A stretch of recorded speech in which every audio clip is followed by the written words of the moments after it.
going to talk about three high-profile trials that have gotten underway involving some very high-profile people. John Edwards, Roger Clemens, and Jennifer Hudson are involved in all of these. Reed Albergotti, though, is here from the Wall Street Journal to tell us about what's happening in this. All right, let's start with John Edwards, the one-time Democratic superstar. He's in court facing allegations that he misused some campaign funds to cover up an affair and a child he had with his mistress. Tell us, kicked off yesterday, what's the latest? Right. I mean, the fact that there was money actually used to pay for this mistress to take care of her, fly her around in private jets, take care of, John Edwards' illegitimate child, that is not in dispute. Money did come from campaign donors to pay for this. What John Edwards and his attorneys want to prove is that he didn't know that any of this was going on, and that it actually all was orchestrated by Andrew Young, who his chief advisor. Now, Andrew Young is the Justice Department's chief witness here.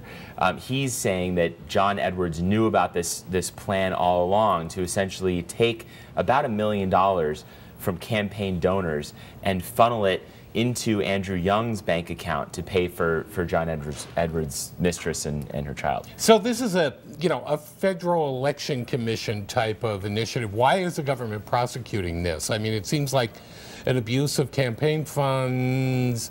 Is this a criminal? I mean, is there a criminal violation here? Well, I mean, look, the question is whether John Edwards knew. I mean, it is illegal to take campaign funds and use it for these purposes if they go over the allotted $2,300 per person. Now, it went well above that. It was about $1 million between two donors. So, that is definitely illegal. The question is, did John Edwards know? Now, the government's going to bring witnesses who say, this guy, he knew about this plan all along, and, that's sort of where I think jurors are going to have to decide, can the government prove that case? John Edwards spent $2,300 on hair care products that month. All right, an emotional testimony yesterday. Jennifer Hudson in court at the trial of the man accused of killing her family members. Right, William Balfour is on trial here. That's Jennifer Hudson's brother-in-law, and he's accused, charged with murdering her mother, her 7-year-old nephew,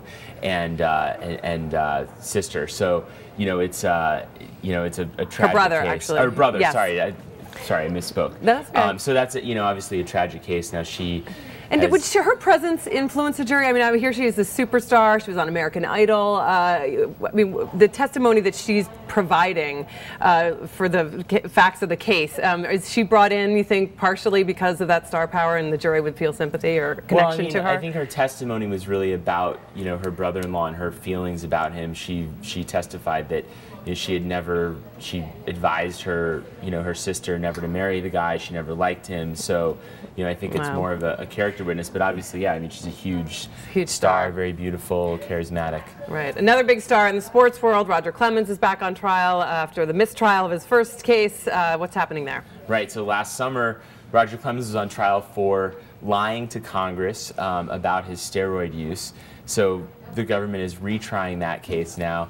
I think what's interesting is nobody seems to be really into baseball in Washington, D.C. They didn't have any trouble finding people who had no idea who Roger Clemens is, one of the greatest pitchers of all time. Some of the jurors actually did question whether this was a good use of government funds. Right. To your previous point, he is accused of taking steroids. Plenty of athletes have lied about taking steroids, we now know. Right. The question is, did Roger Clemens lie in front of Congress?